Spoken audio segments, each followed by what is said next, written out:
Testemunhos para a Igreja, volume 7, capítulo 32. Relacionamentos entre as casas publicadoras.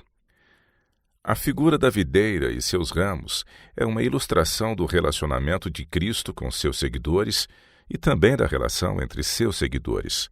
Os ramos estão relacionados um com o outro, todavia cada um tem sua individualidade sem se misturar com os outros. Todos têm uma relação comum com a videira e dependem dela para sua vida, crescimento e frutificação. Eles não sustentam um ao outro. Cada um por si deve estar ligado à videira. Enquanto os ramos mantêm uma aparente semelhança, também apresentam diversidade. A sua unidade depende do relacionamento comum com a videira e, através de cada um, não da mesma maneira, é manifestada a vida da videira. Essa ilustração tem uma lição não somente para os cristãos individualmente, mas para as instituições que estão a serviço de Deus. No relacionamento entre elas, cada uma deve manter sua individualidade. A união de uma com outra é decorrência da união com Cristo. Nele, cada instituição se liga às demais, ao mesmo tempo que mantém sua identidade, não sendo confundida com outra. De tempos em tempos tem sido sugerido que os interesses da obra poderiam ser favorecidos por uma consolidação de nossas casas publicadoras, colocando-as virtualmente sob uma gerência. Porém, o Senhor tem me mostrado que isso não deve ser feito.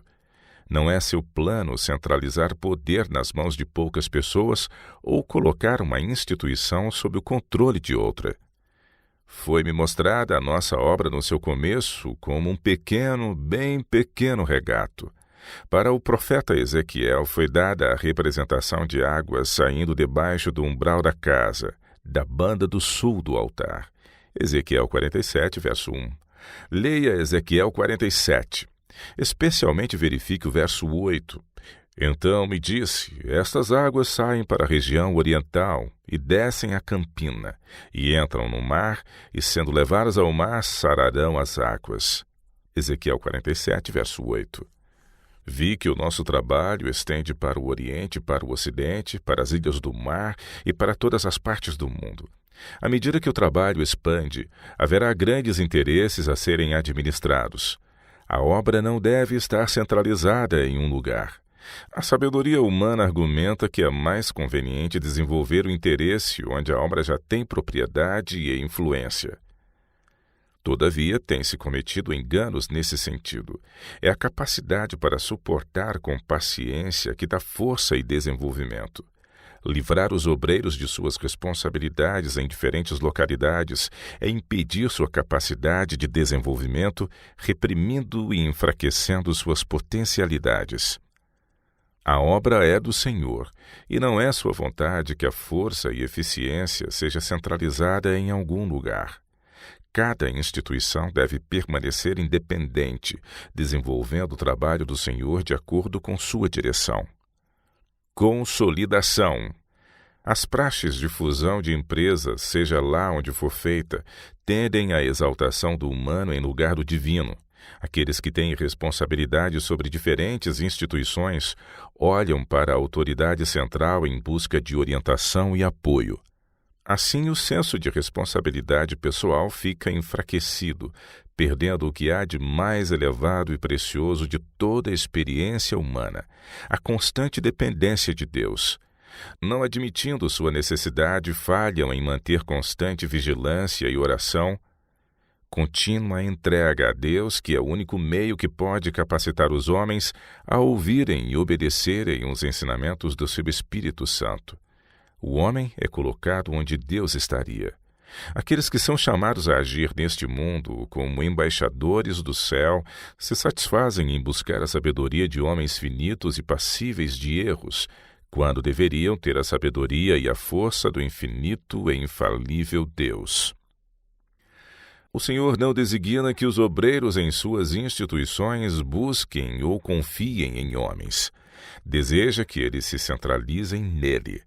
Nunca devem nossas casas publicadoras ficarem tão relacionadas entre si que tenham o poder de mandar no gerenciamento de outra. Quando tão grande poder é colocado nas mãos de umas poucas pessoas, Satanás fará esforços resolutos para perverter o juízo e insinuar errôneos princípios de ação, introduzindo regulamentos incorretos.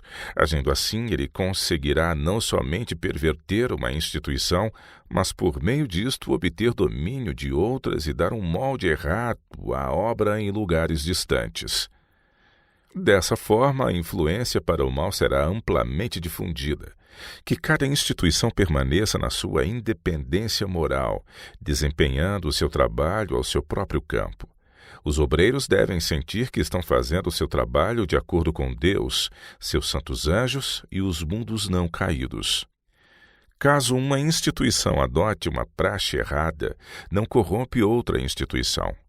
Fiquem fiéis aos princípios que foram expressos no seu estabelecimento, levando avante o trabalho em harmonia com esses princípios. Cada instituição deve trabalhar em harmonia com as outras, enquanto forem coerentes com a verdade e a justiça, mas, além disso, não devem fazer nenhuma fusão. Concorrências. Não deve haver concorrência entre nossas casas publicadoras. Se esse espírito existir, irá crescer e se fortalecer, impedindo o espírito missionário. Entristecerá o Espírito de Deus e banirá da instituição o ministério dos anjos enviados para cooperar com aqueles que participam da graça de Deus. Nunca devem os administradores de nossas instituições tentar, ainda que no mínimo, tirar vantagens um do outro. Tais esforços são ofensivos a Deus. Trapacear, tentar realizar barganhas enganosas entre si é um erro que Deus não tolera. Todo esforço feito para exaltar uma instituição à custa de outra é um engano. Qualquer reflexão ou insinuação que tende a diminuir a influência de uma instituição ou seus obreiros é contrária à vontade de Deus. Tal esforço é instigado pelo espírito de Satanás. Uma vez permitido, se desenvolverá como levedo, corrompendo os obreiros e impedindo o propósito de Deus para suas instituições. Cooperação. Cada departamento de nossa obra, cada instituição ligada com a nossa causa, deve ser conduzida dentro de princípios de cooperação e generosidade. Toda a ramificação da obra, enquanto mantém seu caráter distinto, procure proteger, fortalecer e colaborar com as outras ramificações. Homens de habilidade e características diversas são empregados para desenvolver vários ramos da obra.